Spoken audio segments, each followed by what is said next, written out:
ରାଜ୍ୟ ବିଦ୍ୟୁତ୍ ଉପଭୋକ୍ତା ମାନଙ୍କ ତରଫରୁ ପ୍ରତିଦିନ ମାନସିକ ଗୋଟେ ବୈଠକ ଗତ 22 ତାରିଖ ଦିନ ଭୁବନେଶ୍ୱର ବସିଥିଲା।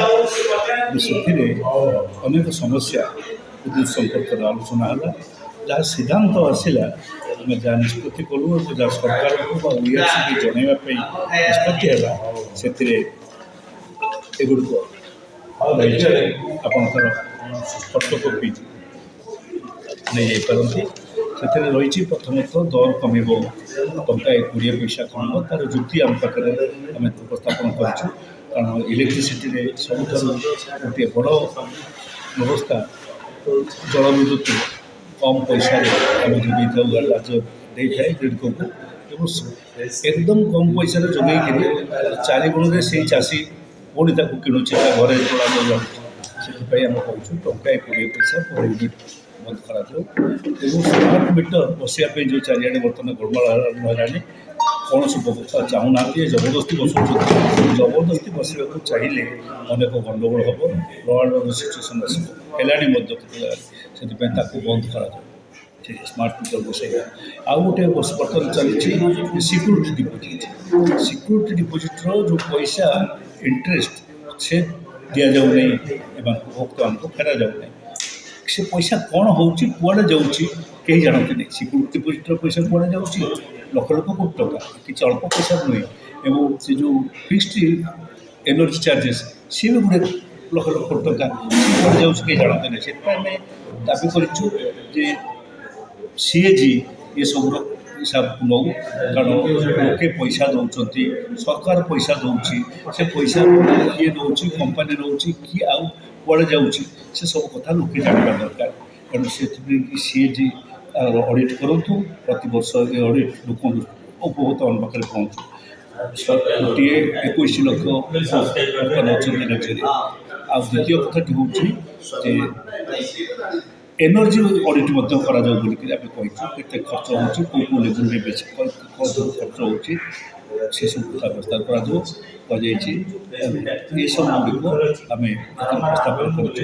ଓଡ଼ିଆରେ ବିଲ୍ ଦେବା ପାଇଁ ବାରମ୍ବାର କହିବା ସତ୍ତ୍ୱେ ଏପର୍ଯ୍ୟନ୍ତ ଓଡ଼ିଆରେ ବିଲ୍ଟିଏ ଦିଆଗଲା ନାହିଁ। ସାଧାରଣ ଲୋକ ବୁଝିପାରନ୍ତି ନାହିଁ ତାଙ୍କ ବିଲ୍ରେ କ'ଣ ଲେଖାଯାଇଛି, କ'ଣ ଦିଆଯାଉଛି। ସେଗୁଡ଼ିକୁ ତାକୁ ମଧ୍ୟ ଆମେ ଦାବି କରୁଛୁ। ଏସବୁ କଥା ଦୁଇ ଭାଗରେ ବିଭକ୍ତ, ଗୋଟିଏ ସରକାରଙ୍କ ପାଖରେ, ଗୋଟିଏ OERC ପାଖରେ।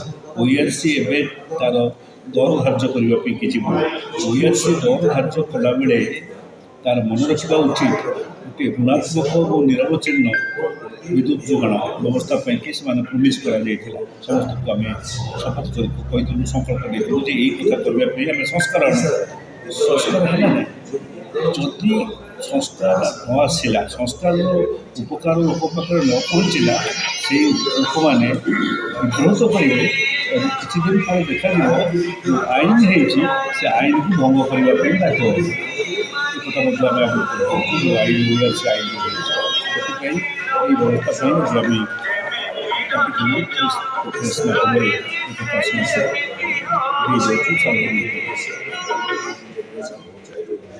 ଏକଥା ଆମେ କହିଛୁ ଯେ କେତେକ ଶିଳ୍ପ, ଧର କୋଲ୍ଡ ଷ୍ଟୋରେଜ୍, ତାକୁ ଅନ୍ତତଃ 50% ଛାଡ଼ କରାଯାଉ। ଚାଷୀମାନଙ୍କୁ ତୁମେ ଚାଷୀର ଲିଫ୍ଟ ଇଞ୍ଜେକ୍ସନ୍ ପାଇଁ ଚାଷୀମାନେ ବେଶୀ ବ୍ୟବହାର କରନ୍ତି ନାହିଁ। ଆମ ରାଜ୍ୟର ସବୁଠାରୁ କମ୍ ବ୍ୟବହାର ବିଦ୍ୟୁତ୍ ଶକ୍ତି କରୁଥିବା ଗୋଷ୍ଠୀ ହେଉଛନ୍ତି ଚାଷୀ, 2% ମଧ୍ୟ ନୁହେଁ। ଏଣୁ ତାଙ୍କୁ ପୁରା ଛାଡ଼ କରାଯାଉ। କିନ୍ତୁ କୋଲ୍ଡ ଷ୍ଟୋରେଜ୍ ଆଜି ଆମର ସବୁଠାରୁ ବଡ଼ ଆବଶ୍ୟକତା ତାକୁ। ଏବଂ କ୍ଷୁଦ୍ର ଆଉ ଅଣୁ ଛୋଟ ଛୋଟ ଶିଳ୍ପ ସଂସ୍ଥା ରହିଛି, ଯେଉଁ ଆମର ହ୍ୟାଣ୍ଡଲୁମ୍ ଜାଗାରେ, ପାୱାରଲୁମ୍ କେତେ ଜାଗାରେ ବସିଛି, ଏଇସବୁ ସଂସ୍ଥାଗୁଡ଼ିକୁ କ'ଣ ଛାଡ଼ କରାଯାଉ, ବିଦ୍ୟୁତ୍ ଛାଡ଼ କରାଯାଉ, 50% ପର୍ଯ୍ୟନ୍ତ ଛାଡ଼ କରାଯାଉ। 50% ପର୍ଯ୍ୟନ୍ତ ଛାଡ଼ କରାଯାଉ। ଆମେ କହିଛୁ ଯେ ପର୍ଯ୍ୟଟନ କ୍ଷେତ୍ରରେ ବ୍ୟବହାର ହେଉଥିବା ହୋଟେଲ, ପର୍ଯ୍ୟଟନ କ୍ଷେତ୍ରରେ ବ୍ୟବହାର ହେଉଥିବା ତାଙ୍କର ସବୁ ସଂସ୍ଥା ବ୍ୟବସ୍ଥା, ବିଭିନ୍ନ ସଂସ୍ଥା ସବୁ ରହିଛି, ତାକୁ ସବୁ ଛାଡ଼ କରାଯାଉ। ଯେଉଁଠି ଲାଇଟ୍ ଆଣ୍ଡ ସାଉଣ୍ଡ ପ୍ରୋଗ୍ରାମ୍ ଅଛି, ତାକୁ ସେଠି କଲେ ମାନେ ଏବଂ ଅଧିକ କାର୍ଯ୍ୟକ୍ରମ ପଡ଼ିବ। ଏସବୁ କଥା ସରକାରଙ୍କୁ ସହାୟତା, ଏ ରାଜ୍ୟକୁ ସହାୟତା ଦେଲା ଭଳି ଏବଂ ଶୋଷଣ ନହେଲା ଭଳି ଆମେ କଥାଗୁଡ଼ିକ କରିଛୁ। କିନ୍ତୁ ଦେଖାଯାଉଛି ସରକାର ରାଜ୍ୟରେ ଯିଏ ଅଛନ୍ତି, କମ୍ପାନୀର ଶୋଷଣ ସହିତ ହାତ ମିଳୁଛି।